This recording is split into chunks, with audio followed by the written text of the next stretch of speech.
They gave my bonus to my boss's nephew who'd been there 3 months and showed up drunk. HR said it's about potential. So I sent proof I saved $90 K to the CEO and audit committee.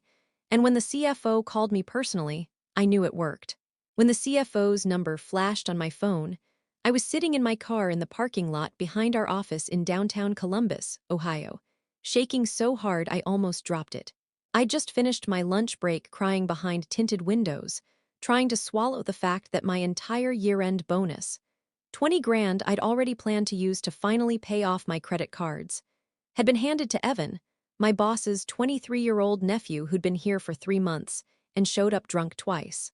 Twice that I knew of, anyway. The second time, he stumbled into our Monday meeting with bloodshot eyes and a Starbucks cup I'm 90% sure had vodka in it. He called my biggest client bro, and somehow that guy got the Outstanding Contribution Award and the massive bonus that came with it. When HR told me, it's not about tenure, it's about potential, I felt something in me go cold. Not angry, not emotional, just steady, like I'd been pushed past some invisible line and finally saw things clearly. I walked out of that meeting with a smile that wasn't real and decided I wasn't letting this go. For the next 2 weeks, I worked like a ghost. Did my job, went home, and every night I sat at my kitchen table pulling together numbers, emails from clients praising me, performance reviews, productivity logs, financial breakdowns, project results. I found the exact dollar amount I'd saved the company over the past year, $90,347.22. It wasn't petty, it was the truth. I printed everything, bound it, wrote a concise, plain English summary, then mailed 2 identical packets, one to the CEO and one to the board's audit committee. I used gloves, my home printer, no return address, just like every good office ghost seeking justice. I figured I'd never hear anything. Anonymous tips usually vanish into the corporate void. But then my phone buzzed at exactly 11:13 a.m. and I saw the CFO's name. I froze. This wasn't the CEO's assistant. This wasn't HR.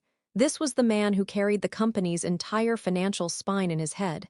I answered, trying to keep my voice even. This is, me. He didn't waste time. I received a packet of performance data, he said. His tone wasn't angry. It wasn't confused. It was sharp, interested. I need to verify the numbers. Can we discuss your involvement in this? My heart crawled into my throat.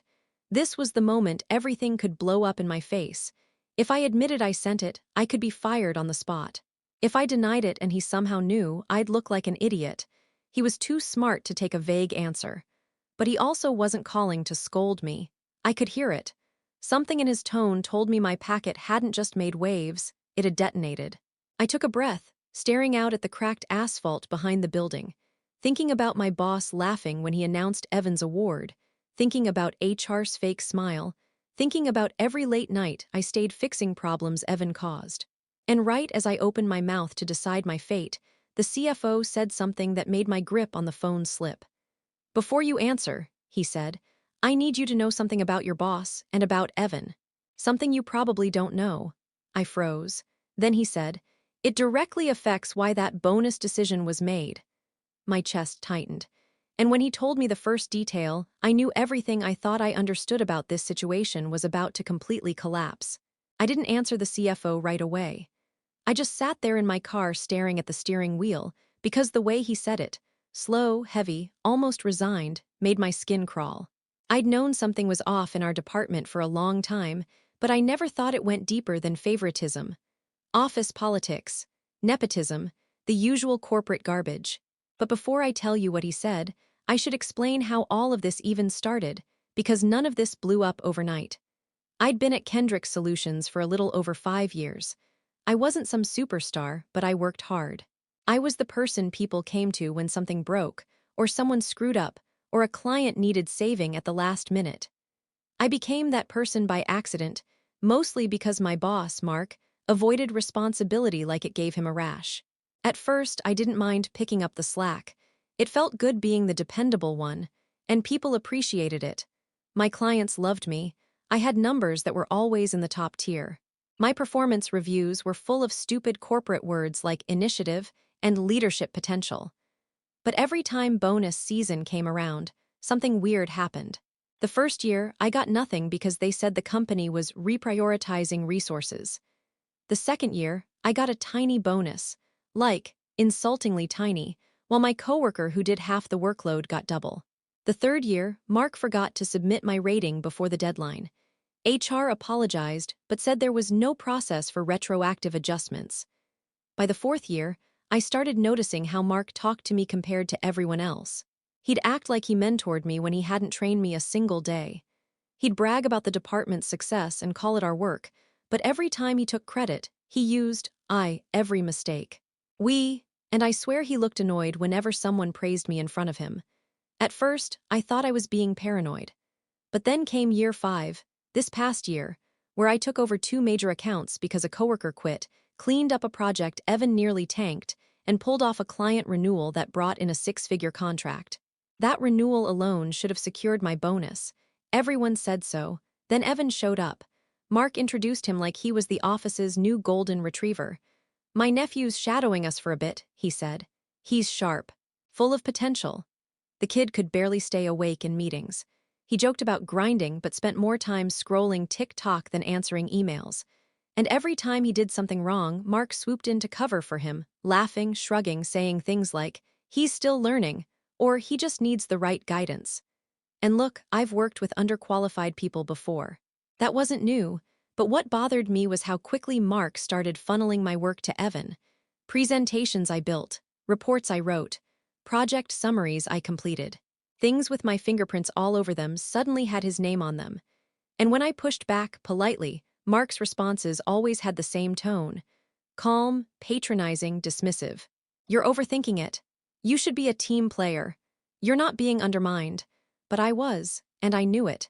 Still, none of that prepared me for the bonus decision, or for the fake smile Mark gave me when he told me in the break room, as if he expected me to congratulate Evan.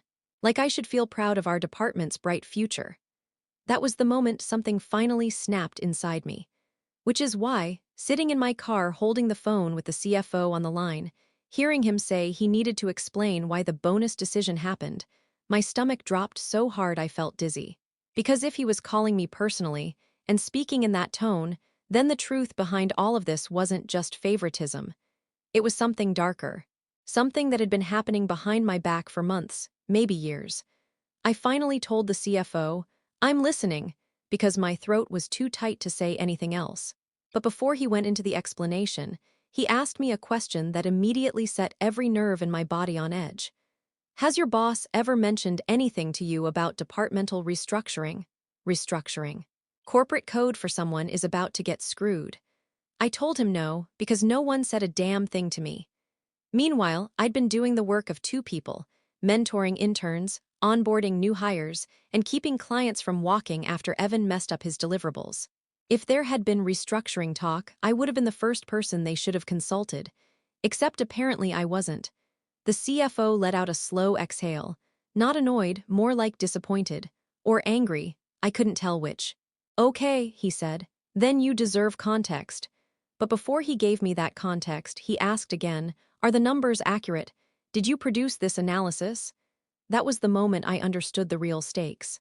If I admitted I wrote it, I was putting a target on my back. If I denied it, this investigation, whatever it was, might get shut down because they'd think someone fabricated evidence. I said everything in that packet is true, not I wrote it, not I sent it, just the truth. He paused, and I could almost hear him weighing how much to tell me. "Then let me explain the situation as plainly as possible," he said. "Your department's performance metrics over the last 12 months show a drastic discrepancy between documented contributions and reported contributions. That discrepancy centers directly on your boss." My pulse hammered so hard my fingers shook. "What does that mean?" "It means," he said, "that your boss has been reporting productivity, project success, and client satisfaction numbers that don't match the actual source data. And in each case, the credited work corresponds to his nephew or himself, despite the measurable output pointing to you." I felt like someone punched me in the chest, because it suddenly made sense. The praise that felt lukewarm. The projects that vanished from my portfolio. The way Mark blocked me from client meetings at the last minute. The random mistakes he said I made that I never actually made. He wasn't just minimizing my work. He was rewriting it. The CFO continued, I didn't understand the scale of it until your packet arrived. The board didn't either. My mouth went dry. The board has it? Yes, and they're asking questions. His voice dipped lower. Questions your boss can't answer without implicating himself. I stared ahead through my windshield, watching employees walk back into the building like it was a normal day. Like nothing was unraveling behind the scenes, but I wasn't thinking about the company anymore. I was thinking about every moment Mark pretended to guide me, every time he told me to be patient.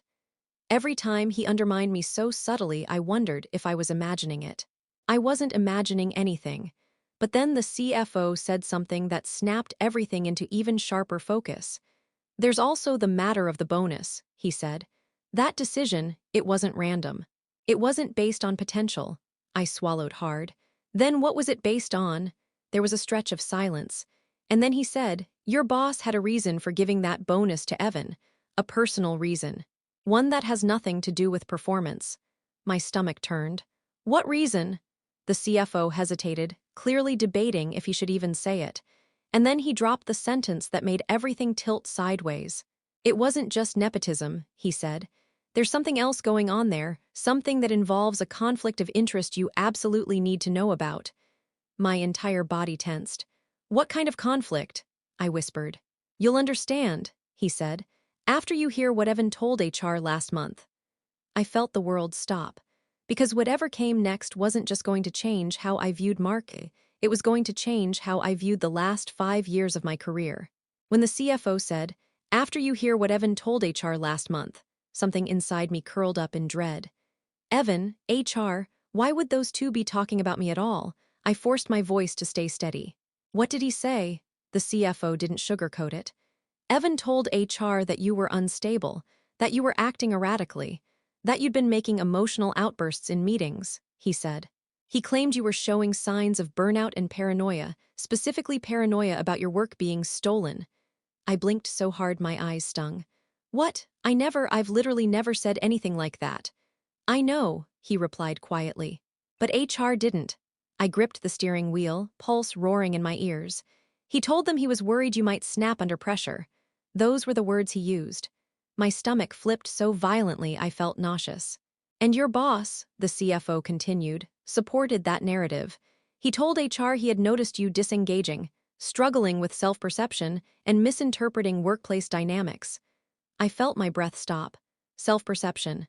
Misinterpreting dynamics. Mark had been planting that language for months, slowly, subtly, always wrapped in fake concern. You're overthinking it. You're reading too much into things.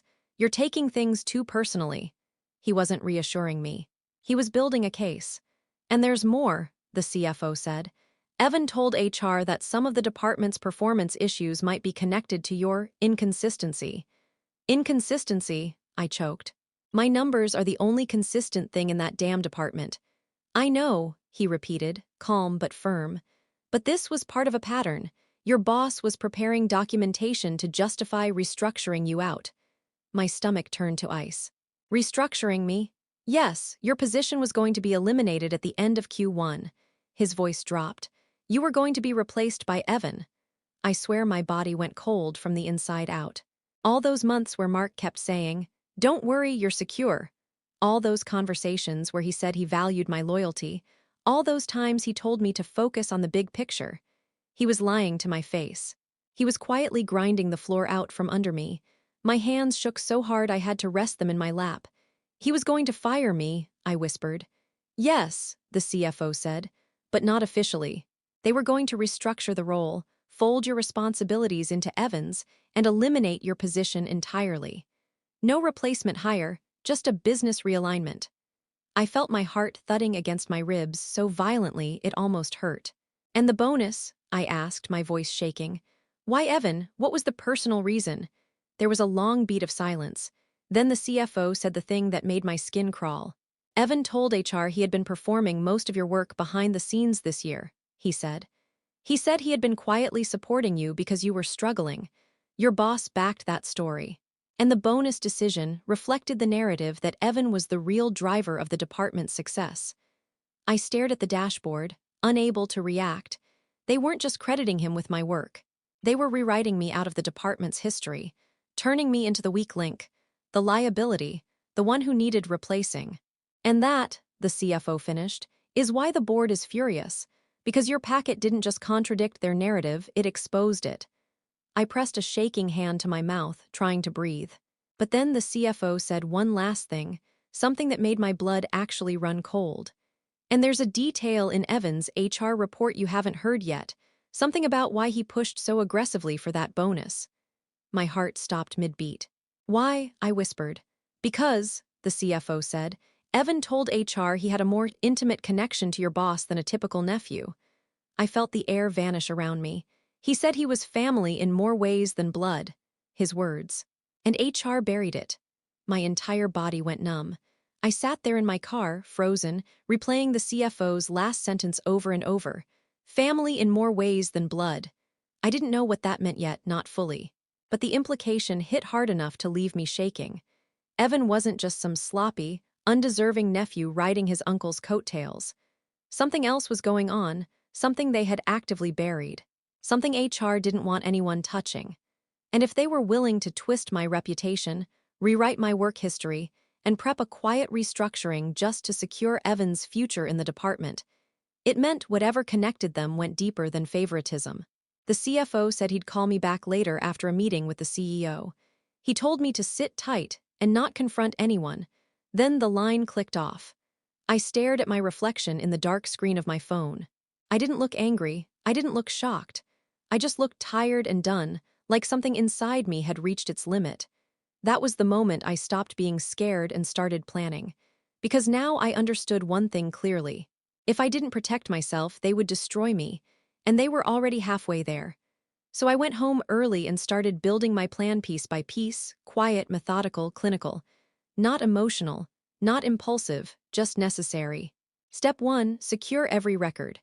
I copied all my backed up data, including emails, time-stamped files, client communications, task logs, and project histories, onto an encrypted drive.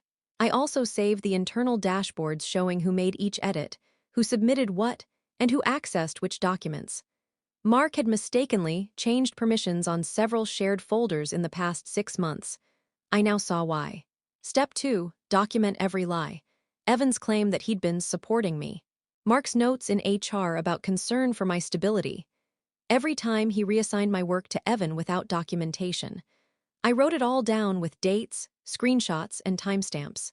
I even included the file metadata showing where my work had been overwritten under Evan's username. Step 3, secure outside witnesses. I reached out to 2 long-term clients who trusted me and asked for written confirmation of my role in key projects for my portfolio. Both responded within hours with detailed praise for my work and explicit mention that they hadn't worked with Evan at all. Step 4, financial justification. The $90K I saved the company wasn't a guess. It was precise, and it was provable. I expanded it with line item detail and cross-referenced it with last year's P&L report, something I technically wasn't supposed to have, but Mark had forwarded it to me months ago because he was too lazy to analyze it himself. Step 5, legal backup. I wasn't stupid. I wasn't going to sue, not yet, but I needed leverage. So I quietly consulted a former coworker who'd gone into HR consulting. She told me straight, if they documented you as unstable while using your work without credit, that's retaliation plus constructive discharge. That's a major problem for them. Her saying that out loud snapped something into place. Step 6. Prepare the kill shot. Just in case everything went sideways. Just in case the CFO or the CEO tried to contain this. Just in case Mark tried to retaliate. I assembled what was essentially a second, more explosive packet, this time including everything HR ignored, everything Mark and Evan manipulated, everything that connected their story. I labeled the final file, to be released only if necessary. And I meant it, but the hardest part, the part I kept circling around, was the truth behind Evan's comment, family in more ways than blood. I didn't know what it meant yet. I didn't want to guess.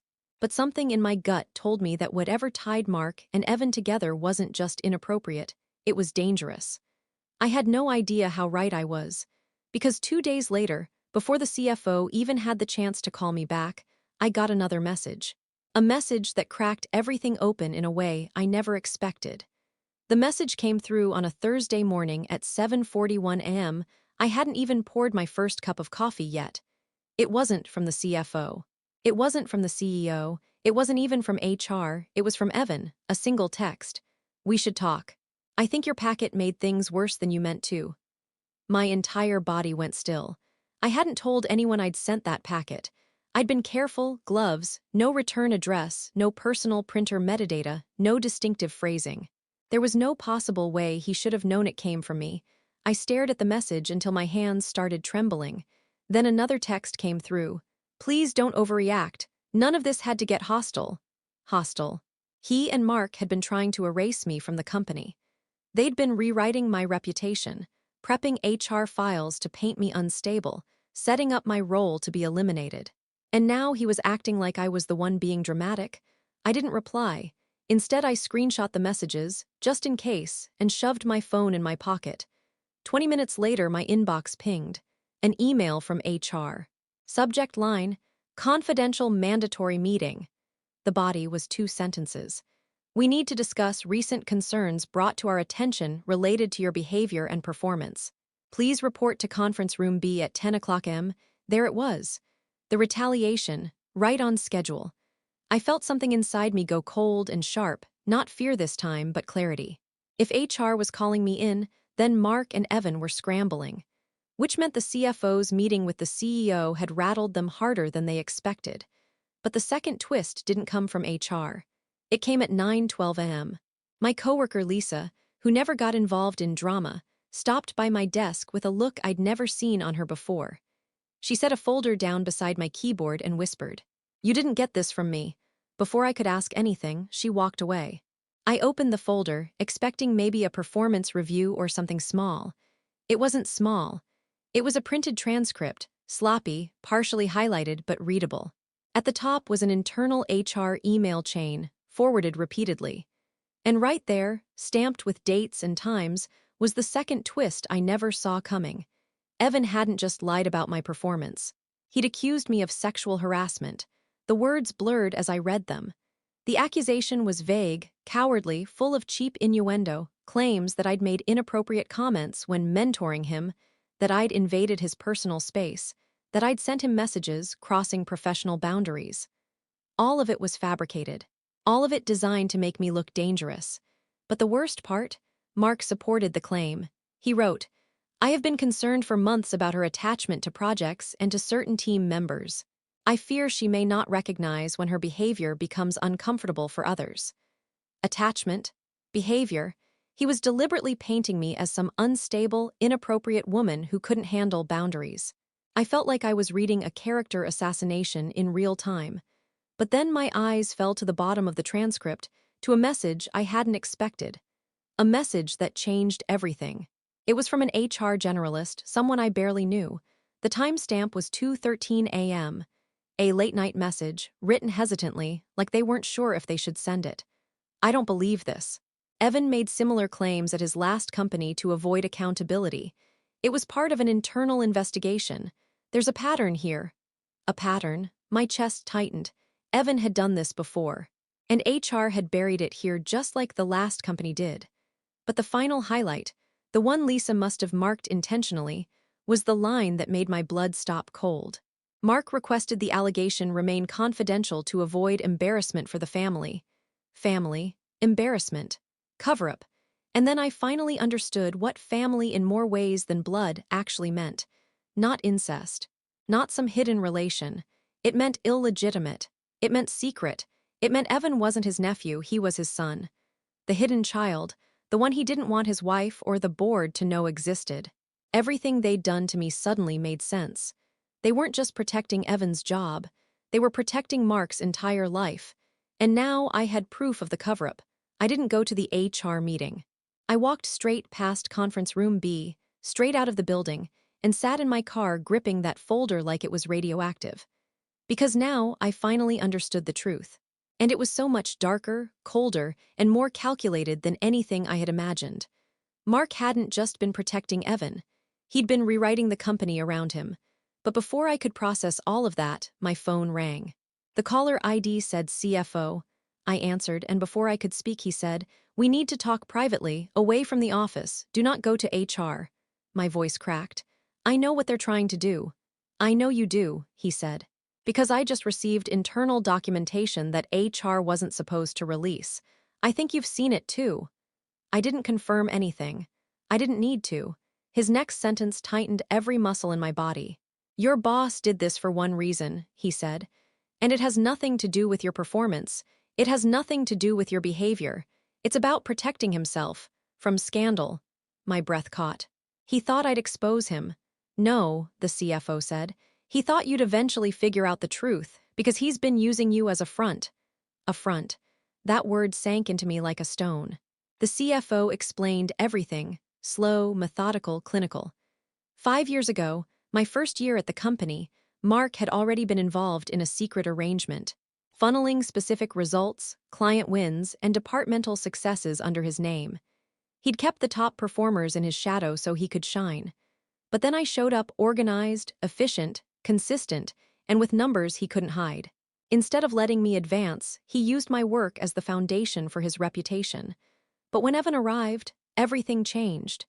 "Evan is his biological son," the CFO said, "conceived during an affair. That's why he introduced him as a nephew. The board doesn't know, his wife doesn't know, and he is terrified of that getting out." My stomach twisted. "He's been grooming a future position for Evan," the CFO continued. "Not based on merit, based on blood. He needed to manufacture a success story for him, quickly." I understood. I understood all of it.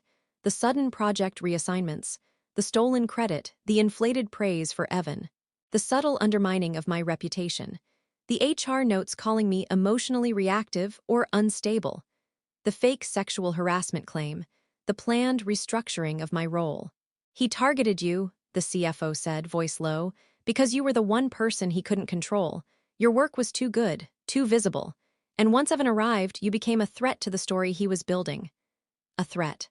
Not to Evan's career, to Mark's secret. He needed a scapegoat, the CFO said.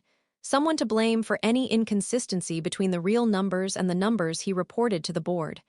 My pulse pounded in my neck. "So he chose me," I whispered. "He chose the person whose success made his lies look fragile," the CFO said. "He chose the person whose competence exposed his son's incompetence. He chose the one person with the paper trail to unravel everything." The truth hit me like a blunt force impact. I wasn't being pushed out for poor performance. I wasn't being seen as unstable. I wasn't being quietly eliminated because I didn't fit the department culture.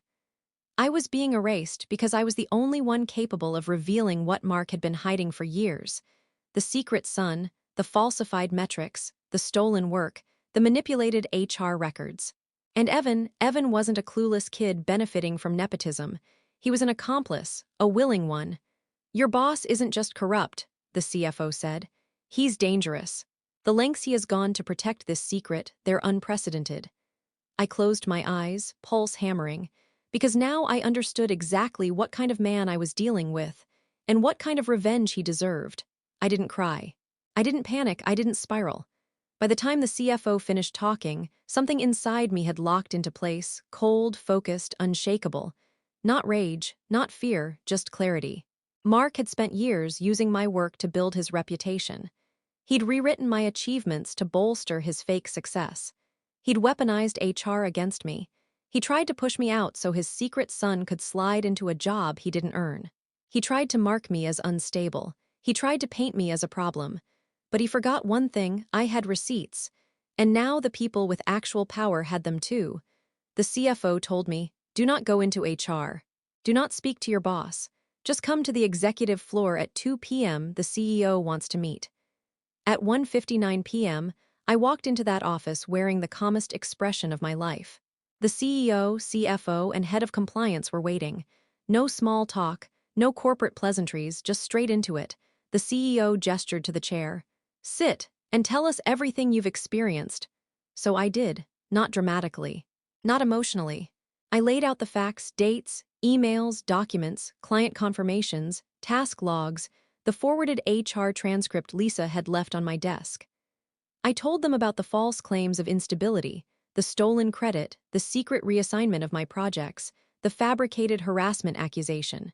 When I was done, the room was silent. The compliance director finally said, "We have enough to open a formal ethics investigation." The CEO exhaled slowly. "And enough to remove your boss, effective immediately." It didn't feel triumphant. It felt necessary. But that wasn't the end of my revenge, because I knew how corporate systems worked. People like Mark didn't go quietly. They lied, they spun stories, they blamed the nearest target. So before leaving the executive floor, I said one last thing. I want transparency. I want every HR note written about me reviewed against the actual evidence. And I want every client and coworker who worked directly with me interviewed. I want my name cleaned. The CEO nodded. "You have my word." By the next morning, the building detonated with whispers. Mark arrived at the office, swiped his badge, and found it disabled. Security walked him out. He tried to argue, tried to demand a meeting, tried to shout about misunderstandings, but no one gave him room to speak.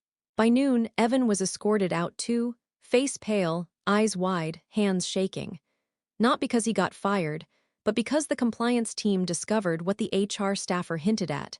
He'd falsely accused a coworker at his last job too. And the company settled quietly. HR here had buried it. Now it was all uncovered. And the board, they weren't just angry, they were livid, not at me, at them. Later that week, the CEO called me into his office. He didn't make me wait. "We owe you an apology," he said. "A major one." They reinstated my full bonus, plus the one I was cheated out of last year. They issued a formal correction to my personnel file. They promoted me to lead two of the accounts Mark had been hogging for years. They opened a disciplinary review of HR's handling of the situation. And then came the final piece of closure, the one thing I didn't expect. The CEO handed me a printed memo. "Mark's wife requested a copy of the findings," he said. "She knows about the affair and the son." I stared at the document. He had destroyed his marriage trying to protect the secret he sabotaged my career to hide. His downfall wasn't loud. It wasn't dramatic, just quiet, complete, and deserved. Walking out of the building that night, the air felt different.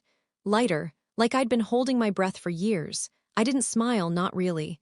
But I felt steady. What they tried to bury ended up burying them. And the kicker, they wanted me gone because they thought I was a threat. Turns out they were right.